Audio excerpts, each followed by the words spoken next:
clase. Ahora voy a compartir pantalla. Y ahora voy a poner las diapositivas.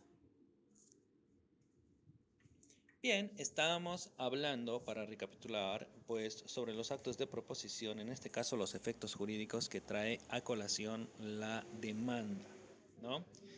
Y hemos dicho por un lado que es la base del proceso, hemos dicho que es el acto que inaugura el proceso, que abre la instancia, es el que fija, ¿no es cierto?, la expresión del proceso, los límites, lineamientos.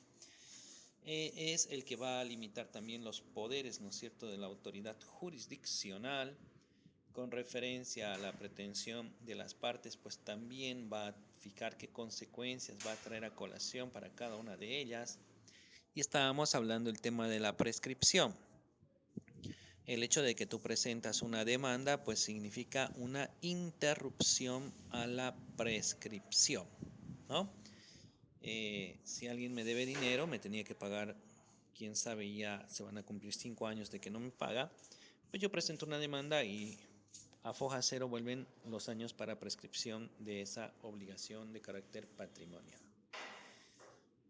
Y por último, bueno, se da la individualización de las obligaciones, toda vez que puede ser una obligación alternativa o facultativa, y se va a dar la posibilidad al acreedor de escoger con qué bien debe cumplir dicha obligación. La prueba con la demanda. Esto está establecido así en el artículo 111, que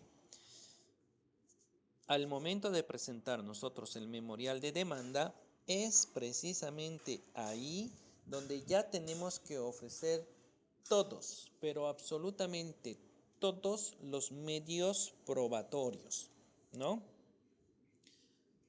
Esto en aplicación del principio de igualdad procesal y también de probidad, de lealtad procesal, ¿no? No podemos guardarnos para después algún medio probatorio de mala fe. El nuevo Código Procesal Civil ha establecido que las pruebas tienen que ser adjuntadas todas al mismo tiempo. Para el actor, al momento de plantear su memorial de demanda; para el demandado, al momento de formular una contestación a dicho memorial de demanda. ¿Alguien, por favor, si nos puede colaborar con la lectura del artículo 111 del Código Procesal Civil?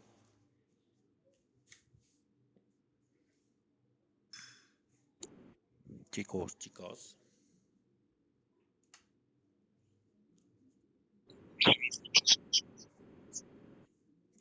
Qué gracioso. A Carlos Barroso se le solicita hacer lectura de la diapositiva, del artículo 111.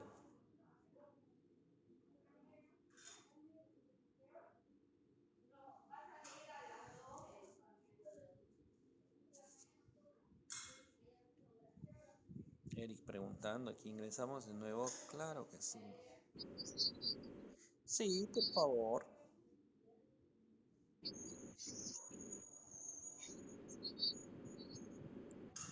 Código Procesal Civil.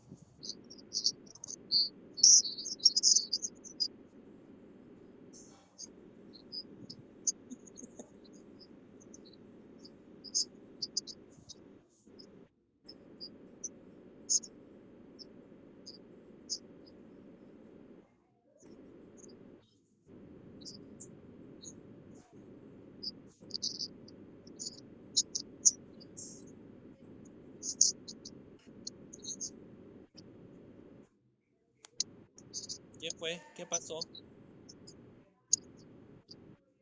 Es una lectura muy accidentada, Eric.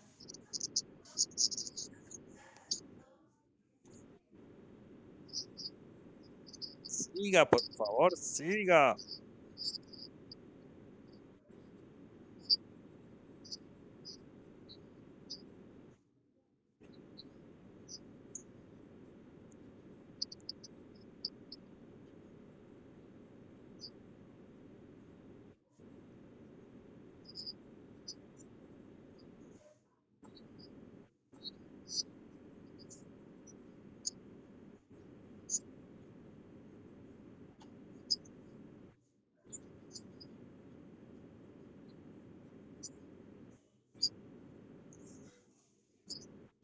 Ok, entonces como ustedes podrán apreciar, la presentación y el ofrecimiento de los medios probatorios se da al momento de plantear la demanda y al momento de formular la contestación, quién sabe, posiblemente acompañada de una posible reconvención. Si nos pueden ayudar, por favor, con el artículo 112.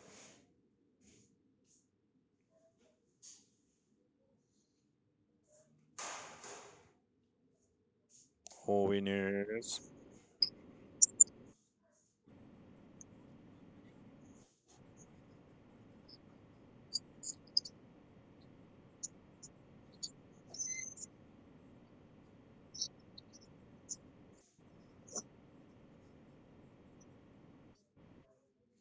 Muy bien, entonces como ustedes podrán apreciar, se establece que por regla general todos, al momento de presentar la demanda o contestación y de forma excepcional, o sea que es la excepción a la regla, pues podrá también plantearse en momentos posteriores a la presentación de la demanda.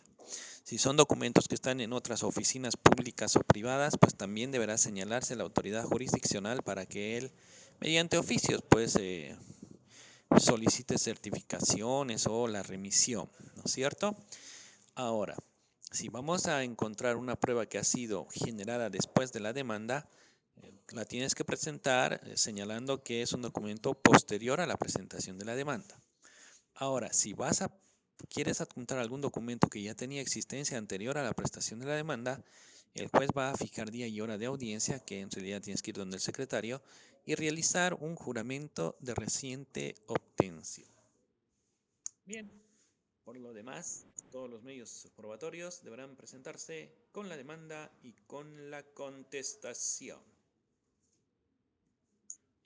Demanda defectuosa. Una demanda defectuosa puede ser establecida así porque simple y llanamente no has cumplido con algunos de los requisitos establecidos en el artículo 110 o en su defecto. No solamente que no hayas cumplido algún requisito del artículo 110, sino que de repente te has olvidado adjuntar algún documento que tú lo has mencionado, lo has anunciado y que lamentablemente como no está, pues el juez te puede observar también la demanda.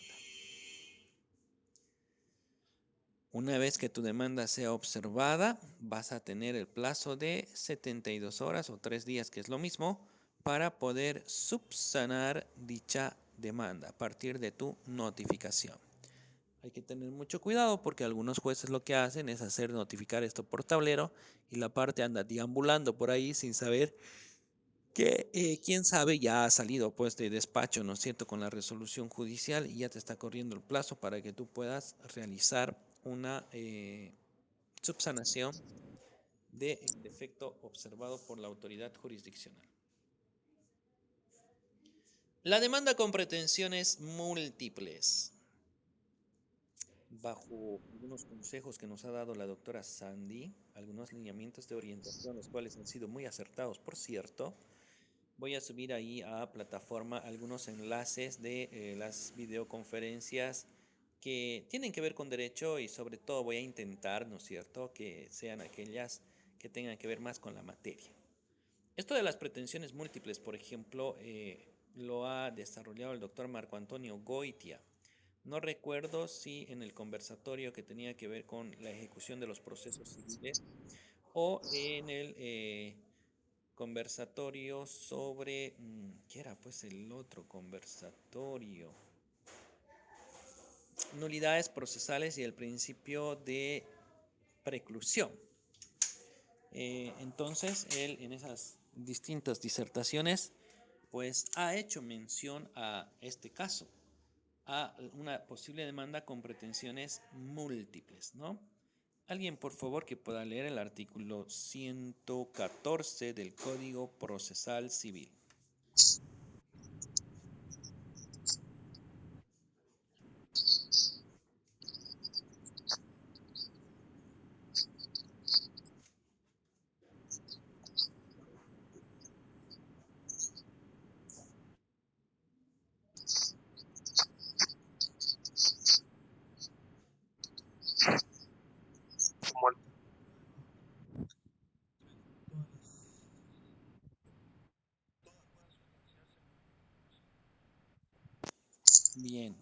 Bueno, tienen que hacer ustedes también seguimiento de la lectura porque a veces tenemos algunos ruidos que contaminan la lectura del compañero y posiblemente no se haya podido escuchar bien. Están en un aula virtual de todas maneras y tienen la obligación de acudir al aula con su material de estudio. Cosa que cuando yo diga artículo tanto, deberían estarse peleando por leer y no guardar silencio. Gracias a los que colaboran con la lectura. Bien, entonces, una demanda no solamente puede estar acompañada por una pretensión simple. La demanda también puede estar acompañada con otra pretensión. A eso se conoce como demandas con pretensiones múltiples.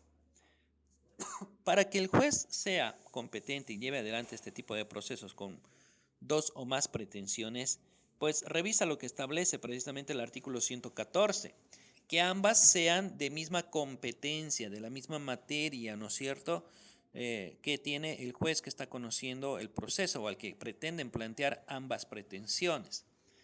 Por otro lado, también señala que las mismas no tienen que ser inconexas entre sí, o sea que no sean contradictorias, ¿no? Y por último, en caso de que sean contradictorias, que tú puedas plantear una bajo alternativa de la otra. Sí, ¿quién quiere preguntar? Chicos, Escuché Listen por ahí. todos están mudos. Ok. Bueno, ¿sí? ¿Va a preguntar a alguien? ¿O no, finalmente? Decíamos, el doctor Marco Antonio Goitea ponía, por ejemplo, el siguiente caso. Yo estoy en posesión de un terreno y de repente hay una persona que empieza a hostigarme, a enervar, a ejercer violencia sobre la posesión que yo tengo. Puede que sea el propietario, puede que sea algún otro poseedor, ¿no? Una tercera persona. Hay pues un interdicto, lo han visto ustedes en Civil 2, que se llama el interdicto de retener o conservar la posesión, ¿no? Donde la parte estoicamente está soportando todos los embates, ¿no es cierto?, de la otra para quitarle y arrebatarle la posesión. Entonces, puede que yo tenga la necesidad de demandar así. Interdicto de retener y conservar la posesión bajo alternativa de recobrar, ¿no? Entonces, ahí estamos viendo la posibilidad de que, por un lado, yo todavía estoy en posesión cuando he presentado la demanda, pero ¿qué tal si en ese interín la otra parte ya logra sacarme? No voy a hacer otro proceso, empezar de cero. Entonces, por eso se te permite que lo demandes alternativamente con recobrar o recuperar la posesión, por si se diese en el caso de que tú has perdido la posesión del bien, mientras el proceso todavía se estaba desarrollando en la fase de los actos de proposición, ¿no? Entonces, plantear una demanda así es para que te observen, ¿no? Pero como lo ha planteado de forma alternativa, la demanda no va a ser observada y va a pasar pues los filtros de la autoridad jurisdiccional, quien va a proceder seguramente a admitir dicha demanda. Por eso ahí están los requisitos, ¿no? Que sea de la misma materia, que sean conexas, y si no son conexas, pues que sean planteadas una bajo alternativa de la otra, que sea bajo el mismo procedimiento, ¿no? Y que no sean incompatibles. Ampliación y modificación de la demanda. Siempre y cuando la parte contraria, que ya ha sido citada, ¿no es cierto?, con el memorial de demanda, no formule una contestación, tú tienes la posibilidad de ampliar y modificar la demanda. Es más, de repente la demanda ha sido admitida y no has hecho tú la citación todavía, puedes pues realizar un retiro de demanda, ¿no?, para volverla a plantear, porque quién sabe, estructuralmente estaba muy mal planteada y es necesario pues una modificación total, ¿no? Pero si la demanda ya ha sido presentada y la otra parte ya ha sido citada, tú ya no puedes retirar la demanda, pero podrías realizar, quién sabe, una ampliación o una modificación. La ampliación puede tratarse de incorporar a una o más partes en el proceso como el de alegar uno o más hechos que no han sido narrados, ¿no? Entonces, vamos a ampliar al número de partes o codemandados o, quién sabe, terceros que tienen que participar. Y por otro lado, vamos a, quién sabe, alegar algunos otros hechos que no los hemos señalado en su momento. Eso por un lado. Modificación. Cuando nosotros hablamos de modificación, pues varían ciertos componentes de la pretensión, ¿no? Donde vas a realizar, quién sabe, una reducción de la misma o posiblemente vas a quitar algún elemento que hayas introducido en dicha demanda. Lo que no va a implicar definitivamente una reducción de una de las partes, ¿no? Entonces hay leves diferencias entre lo que sería una ampliación con una modificación, porque en la modificación en realidad estás realizando un cambio en tu pretensión, ¿no? Quién sabe, yo por un lado estoy demandando, podría estar demandando, quién sabe, la nulidad de un contrato por falta de requisito de forma y de repente decido modificar, ¿no? Y ya no voy a demandar nulidad por falta de requisito de forma, sino nulidad por falta de objeto, ¿no? Estaría cambiando un poco las versiones, pero eso sí sería una verdadera modificación. Bueno, se supone que cuando tú vas a realizar una modificación, pues se va a dar casi un cambio estructural en la demanda, ¿no? Pero cuando tú vas a formular, quién sabe, una ampliación, no tendría que cambiar esencialmente, pues, dicha demanda. Ahora sí existe la posibilidad de introducir hechos nuevos o posteriores a la demanda, de acuerdo a lo que se hace, ¿no es cierto?, en la audiencia preliminar. Cuando el juez instala la audiencia preliminar, pues te va a dar la palabra con los siguientes fines, dice, ¿no? De acuerdo y en aplicación del artículo 366, parágrafo primero, numeral 1, vamos a ceder la palabra a las partes, primero a la parte demandante, para que se sirva el ratificarse o no en su demanda planteada y o realizar la introducción de hechos nuevos si es que estos existiesen, ¿no? Entonces, aún así, te van a dar la posibilidad que en la audiencia tú puedas formular alguna modificación. Bien, seguimos. Contestación a la demanda.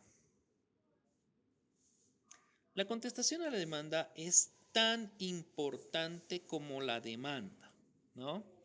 Ahí también el profesor Marco Antonio Goita en su exposición señala, ¿no?, que las partes o la parte demandada, el sujeto pasivo, pues tiene que contestar sistemáticamente todos los puntos que han sido planteados en el memorial de demanda. Por eso es importante que la demanda esté ordenada, ¿no?, que tenga separaciones, que tenga numerales, que tenga números romanos y qué sé yo. Esto con la finalidad de ser organizados y estructurar pues una buena demanda. Cosa que vas a provocar que el proceso sea ordenado, porque la parte contraria al momento de contestar pues tiene que pronunciarse sí o sí sobre todos y cada uno de esos puntos que han establecido en la demanda. Si tú eres ordenado, pues provocas una contestación también ordenada, porque ojo, punto que no se pronuncian, punto que no contestan, ya saben ustedes que eso ya es presumir, ¿no es cierto?, pues cierta verdad a favor del demandante. Todo aquello que no refute, que no niegue, donde guarde silencio el demandado en el memorial de contestación, pues se supone que son puntos a favor para el demandante. El sujeto pasivo, el demandado, en un proceso ordinario, por supuesto, tendrá el plazo de 30 días para formular una contestación. La contestación solamente está habilitada para los procesos ordinarios y extraordinarios. En ambos son 30 días para que puedan realizar dicha contestación. Además, es el momento oportuno para formular memoriales además de plantear, quién sabe, excepciones o una demanda reconvencional.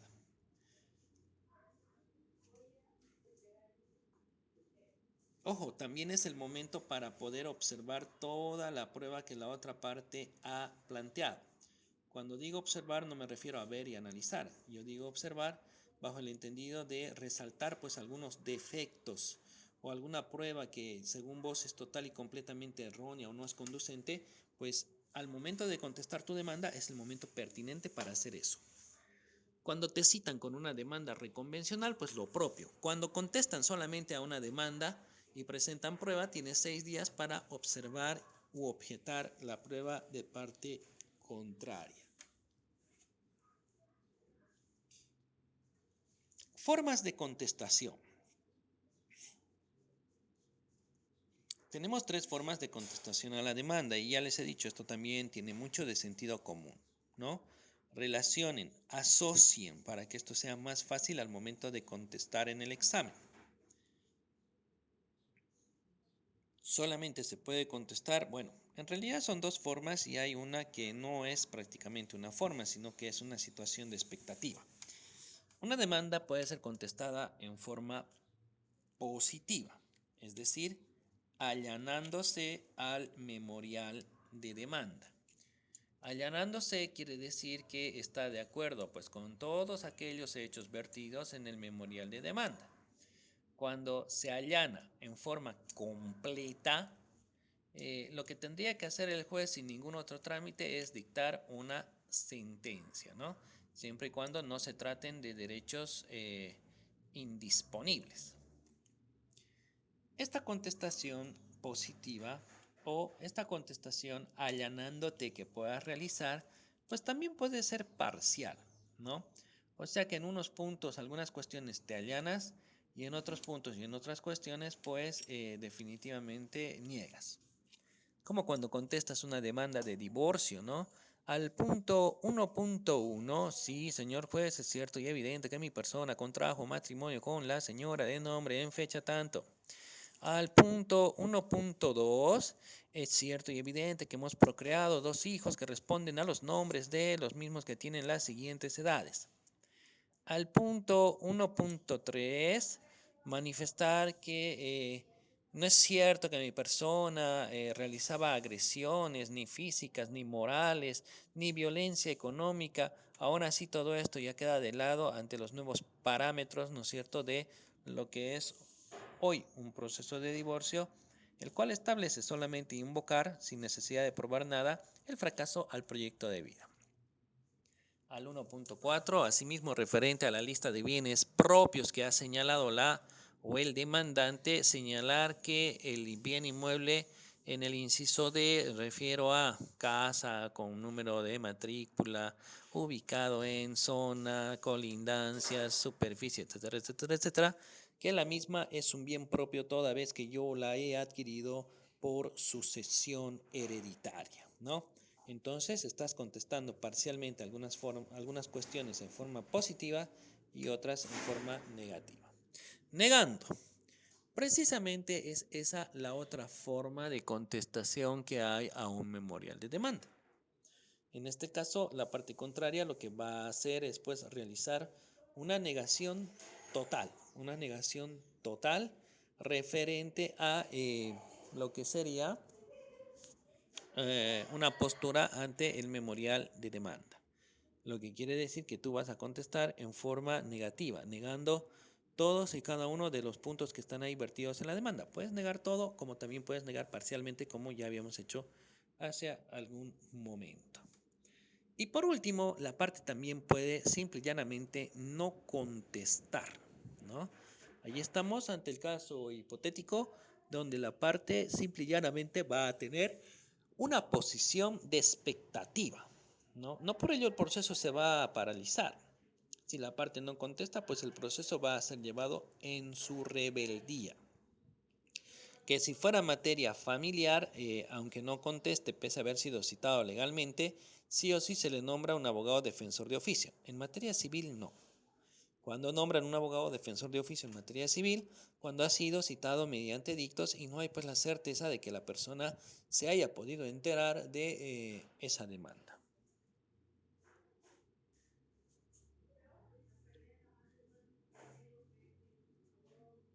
Excepciones. ¿Qué son las excepciones? Son todos aquellos medios o mecanismos de defensa que se encuentran a disposición del sujeto pasivo. Estas, dependiendo su naturaleza jurídica, pues tienen por objetivo, unas, atacar aspectos formales, es decir, cuestiones que tienen que ver netamente con el rito procesal, buscando dilatar, ¿no es cierto?, el proceso, y otras, el atacar, pues, de forma directa, de forma anticipada, pues, la pretensión del actor, tratando de lograr la conclusión del proceso de forma inmediata, ¿no? El Código Procesal Civil, el nuevo código, clasifica a todas las excepciones como excepciones previas, no por su naturaleza jurídica, sino por el momento de su planteamiento y el momento en que todas se resuelven. ¿Qué quiere decir eso?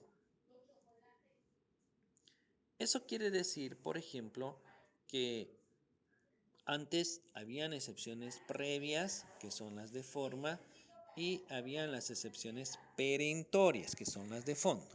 Pero hoy en día todas se llaman previas.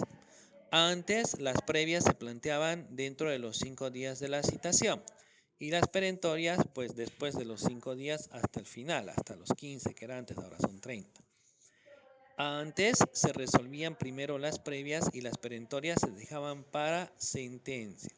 En cambio, hoy se denominan todas excepciones previas porque todas se plantean en un solo momento y todas se resuelven también en un solo momento. Las excepciones previas están establecidas todas en el artículo 128 del Código Procesal Civil.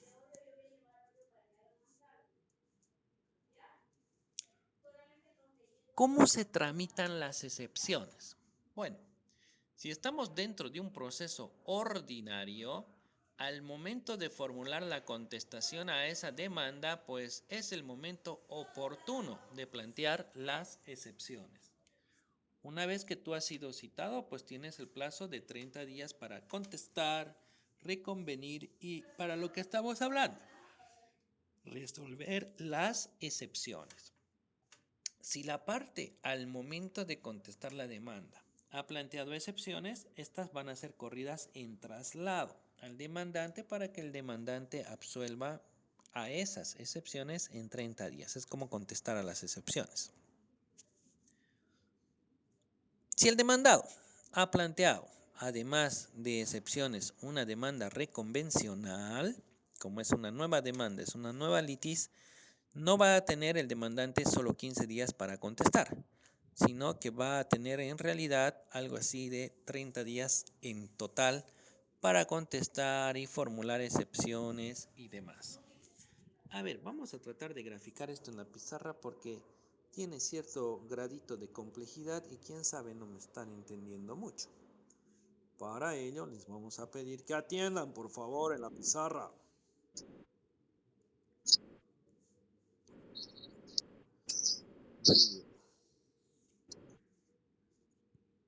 Ahí tenemos la pizarra.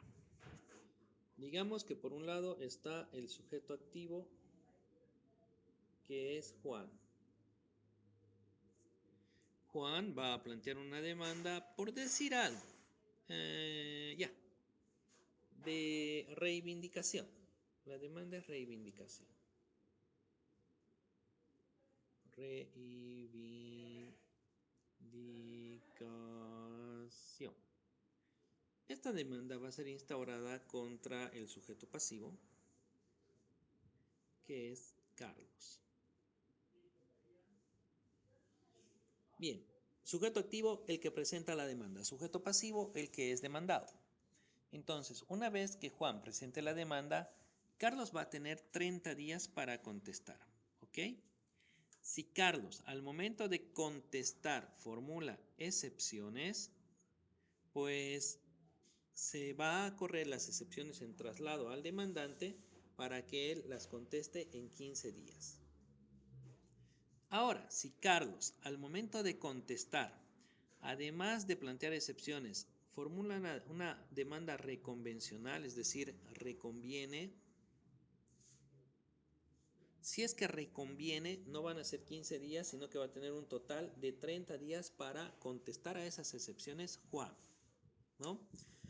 Como hay una reconvención, no se queda en 15, se quedan en 30, la contestación a las excepciones de Carlos que pueda formular Juan.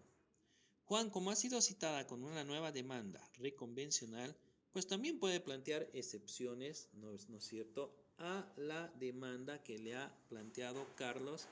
Y como no hay reconvención a la reconvención, pues las excepciones que Juan ponga a la contrademanda de Carlos va a tener también 15 días Carlos para contestar esas excepciones. Bueno, adelante.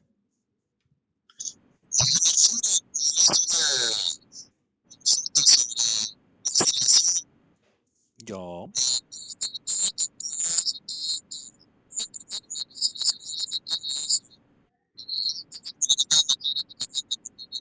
Ok. Ya, pasa que ya hemos pasado la fase de conciliación, ¿no? La conciliación prácticamente es de primero, pero es un proceso preliminar. No se considera que la conciliación sea el que inaugura el proceso, ¿no? No se considera porque el proceso de fondo todavía no está aperturado. Hay un requisito de promover primero la conciliación previa. Ya. Una vez que tú ya... Sí, adelante. Ajá.